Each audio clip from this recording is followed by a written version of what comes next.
ব্যবস্থাপনা পরিচালক পিডিসি ও সাবেক মহাপরিচালক জাতীয় সাংবাদিক সংস্থা।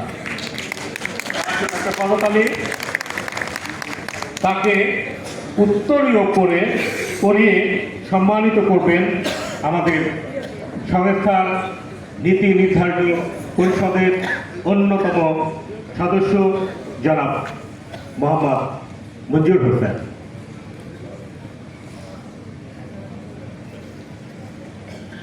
উত্তরীয় করিয়ে দিচ্ছেন সংস্থার নীতি নির্ধারণ পরিষদের অন্যতম সদস্য ও আমাদের সভাপতি মরহুম আলতাফ স্যারের সুযোগ্য সন্তান মঞ্জুর হোসেন। অসংখ্য ধন্যবাদ। আপনাদেরকে দেখে এত ভালো লাগছে দুটো কারণে। একটা হচ্ছে আমার জীবনে আমি এত সাংবাদিক একসাথে কখনো দেখিনি। এটা আমার থেকে ভালো লাগা কারণ হচ্ছে যে আপনাদের মাধ্যমেই মানুষের চোখের সামনে বিবেকের কাছে তথ্য উঠে আসে। আমি জনস্বাস্থ্য নিয়ে কাজ করি, আমি সবসময় আপনাদের কাছে দৌড়াতে থাকি যে কি করলে একটা জীবন বাঁচবে, কি করলে একটা মা বাঁচবে, কি করলে একটা শিশু বাঁচবে, কি করলে দেশের স্বাস্থ্য বাঁচবে, কি করলে একটা সাংবাদিক সুস্থ থাকবে যেন তার লেখনীর ধার আরো শক্ত হতে পারে। সেটাই হচ্ছে আমার কর্মকাণ্ডের এলাকা।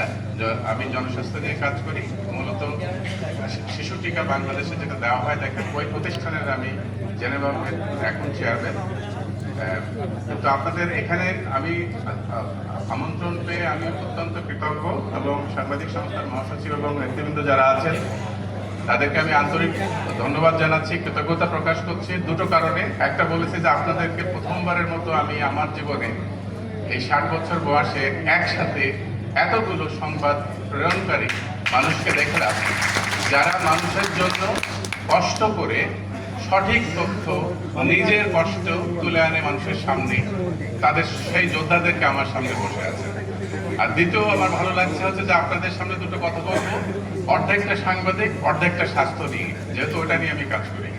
এবং আপনারা ওই জায়গায় যদি আরেকটু মানে সহায়তা থাকে তাহলে আমাদের মানুষ বাঁচবে, রোগ কমবে এবং আস্তে আস্তে দেশটা কিন্তু উন্নয়নের পথে যাবে। সাংবাদিকতা নিয়ে আমার বলার দক্ষতা নেই, যেটুকু বুঝি আমি নিজে সাংবাদিক ছিলাম যখন আমি মেডিকেল কলেজে পড়াশোনা করতাম। সেটা 1980 সালের কথা।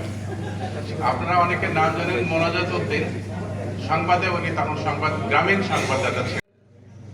আমি বাংলাদেশে থাকি আর জাতিসংঘের ইউনাইটেড প্যাট্রিয়টিক প্যাক্ট, ইউনাইটেড নেশনের জেনেভা কর্তৃক আমি এটার বাংলাদেশের অ্যাম্বাসাডর এবং সাবেক মহাসচিব ছিলাম জাতীয় সাংবাদিক সংস্থার। আমি সাংবাদিক সংস্থা যখন স্টার্ট করি 1983-84 সাল থেকে, তখন আমি ঢাকা ইউনিভার্সিটির ছাত্র। আলতাফের সাথে আমার তখন 83 সালে পরিচয় হয়।